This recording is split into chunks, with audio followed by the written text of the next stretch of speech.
How y'all doing? Grant L311 coming at you with another video here. Today I want to talk about things to keep in mind for those of you out there buying your first handgun.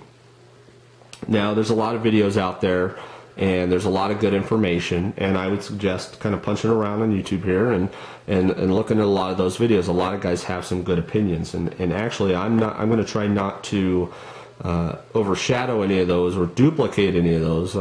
Hopefully this video is a little bit additive to what is already out there.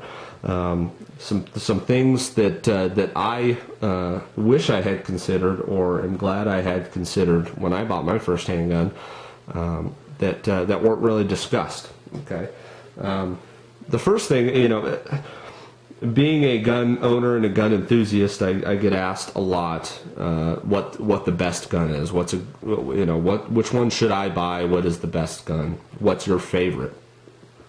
And I tell them that is a horrible question to ask anybody, because everybody's got their own favorite. Everybody likes what they like, and everybody's got their own opinion, and none of them are really wrong.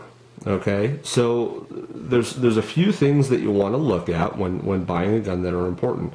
The one that I hear the most, that I disagree with the most, is that your first gun should be a revolver. I hear this actually at a lot of gun shops, and I would tend to disagree with that. Now, yes, a revolver is a very simple handgun. There's not a lot to go wrong. When you pull the trigger, it typically goes bang, unless you got bad ammunition. Just to show you that is empty there. It goes bang, and if it doesn't go bang, you can simply pull the trigger again and it should go bang at that point.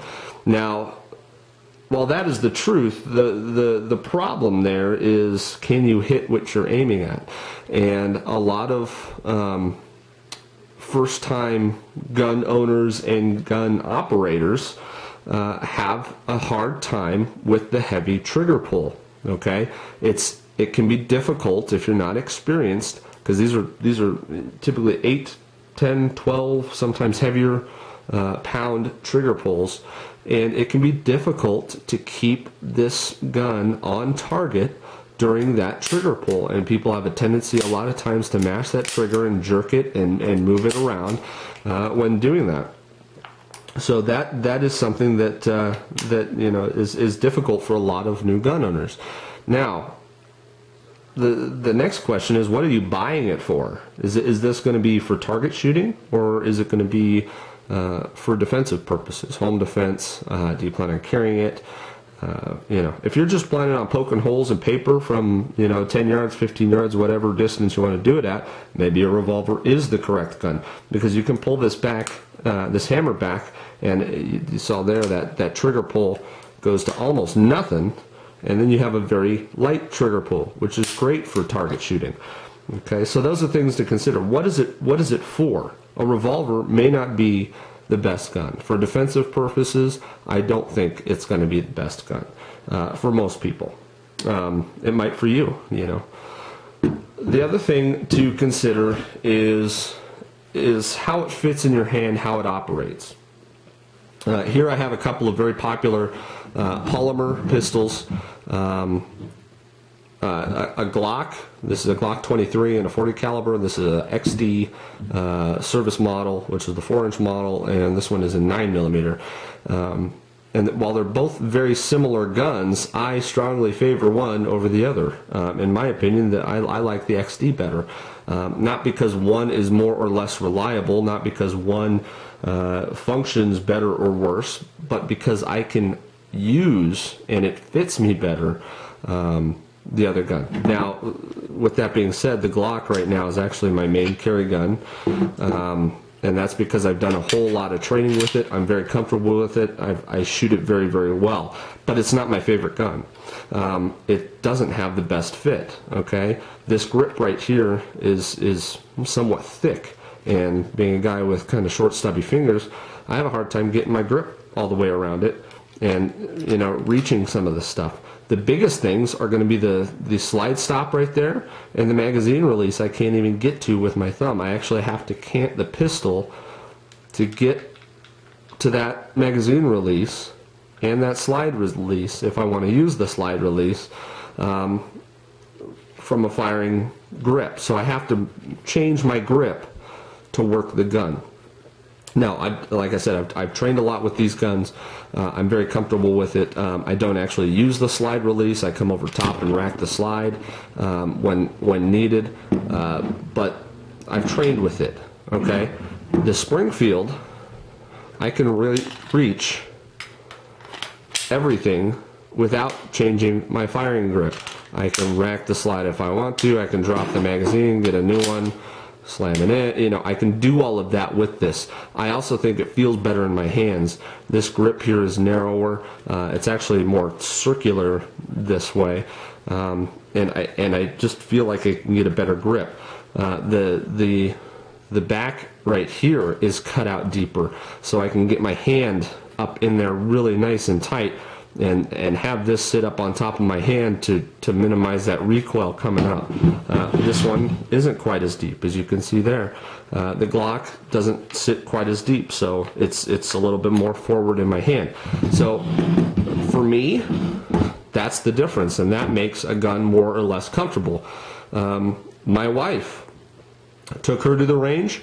She found the Glock far more comfortable to shoot and use. So there's no right or wrong there. It's a matter of fit. How does it feel in your hand? Can you access the controls? Can you operate that gun?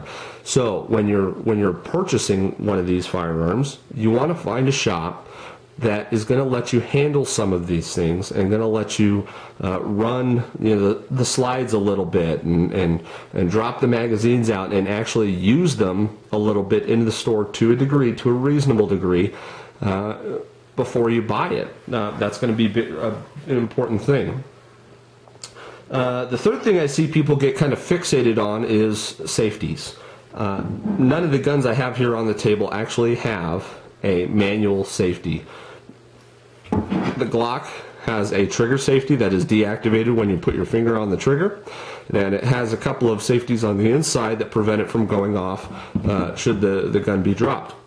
Same thing here. This one's actually got two safeties, but they're not manual safeties. So one is deactivated by putting your hand on the gun. The other is deactivated by putting your finger on the trigger. So the cool thing about this is this gun can't go off if the trigger is just pulled. This safety has to be engaged as well, which is, I find that kind of cool. I don't want a manual safety override, and that's a lot of things. A lot of time you see people get caught up on being first-time gun buyers is they want a manual safety. That's not as important as having the gun operate when you want it to. Okay. And again, that's going to be, is this a target shooter or is this for defensive purposes? If it's a target shooter, a manual override safety is probably not a big deal, because if you get up on target and it doesn't go bang, you just go, oh, I forgot to take the safety out. If it's for defensive purposes and you get it up on target and it doesn't go bang, you might be in trouble. So those are things to consider. Okay. The last thing I want to kind of go over is buying a used gun. If you are going to buy a used gun, I would suggest taking somebody with you that knows what to look for when buying a used gun. I don't see any problem with buying a used gun. In fact, I bought this used and I bought this used. This I bought new. As long as you know what to look for, where to look for. Some gun models had some issues with certain batch numbers and things like that, and knowing what serial numbers to look for and things like that. So that's absolutely fine, but if you don't know enough about guns to make an informed decision on whether or not it's good used or not, I would stay away from it, because you can get some lemons, you can get some guns that have a tremendous amount of wear that are going to need service and things like that. So that's my input. Again, probably want to watch a few other videos and things like that. Hope you got something out of this. If you are deciding to buy your first weapon, congratulations. It's a big decision, but I believe every red-blooded American should buy a gun and own a gun and have one in their home. So thank you if you're watching this. If you have any questions, go ahead and ask. If you have any comments, go ahead and leave them. Have a good one. Let me know.